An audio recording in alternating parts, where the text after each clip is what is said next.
It was also contended on behalf of the appellant herein that Bhavani was a member of the Employees Provident Fund and Family Pension Scheme 1971, and according to the records of the appellant, she had attained the age of 60 years in 1992 before the Employees Pension Scheme Act 1995 came into operation.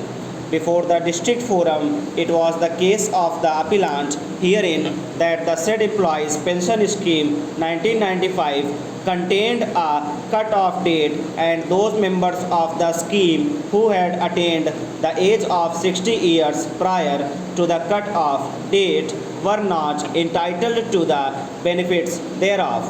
It was the further case of the appellant before the district forum that according to the records maintained by the office of the appellant, the date of birth of Bhavani had been shown as 24/9/1932.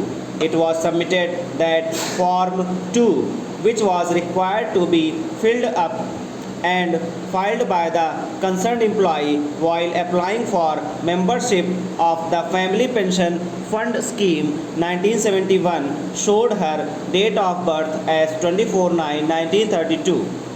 It was contended that according to the information provided by Bhavani herself, she had attained the age of 60 years on 24/9/1992 and was not therefore entitled to the benefits of the 1995 Employees Pension Scheme.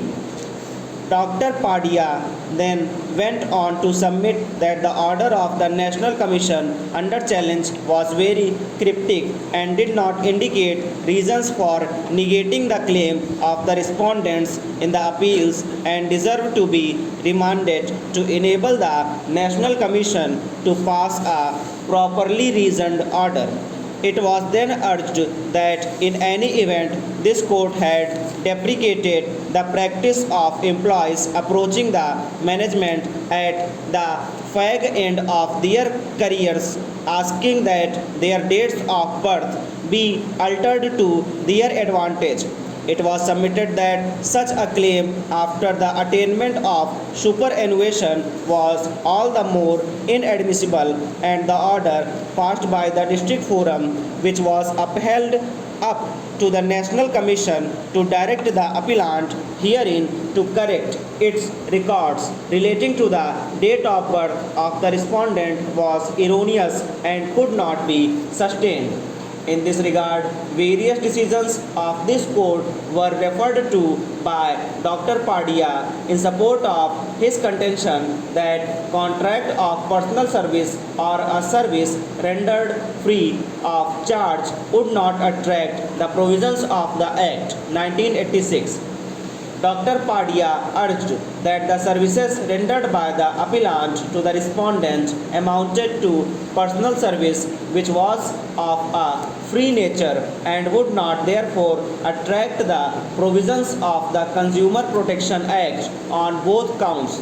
According to Dr. Padia, the respondent could at best have asked for pensionary benefits under the 1971 Employees Family Pension Scheme, which had been replaced by the Employees Pension Scheme 1995. The district forum had no jurisdiction under the Consumer Protection Act to direct alteration of the date of birth of a member which was recorded in the records of the appellant.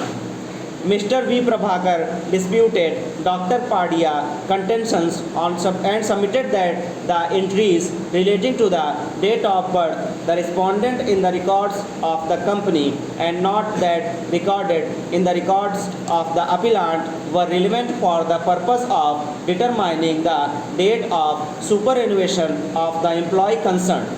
It was submitted that stress had been erroneously laid on the alleged entry in the records of the appellant to wrongfully deny the benefits of the 1995 Employees Pension Scheme to the respondent. It was also submitted that various records had been produced on behalf of the respondent, including documentary evidence from the company, in order to establish her claim that her date of birth had been entered in her service records with the company as 31/12/1935.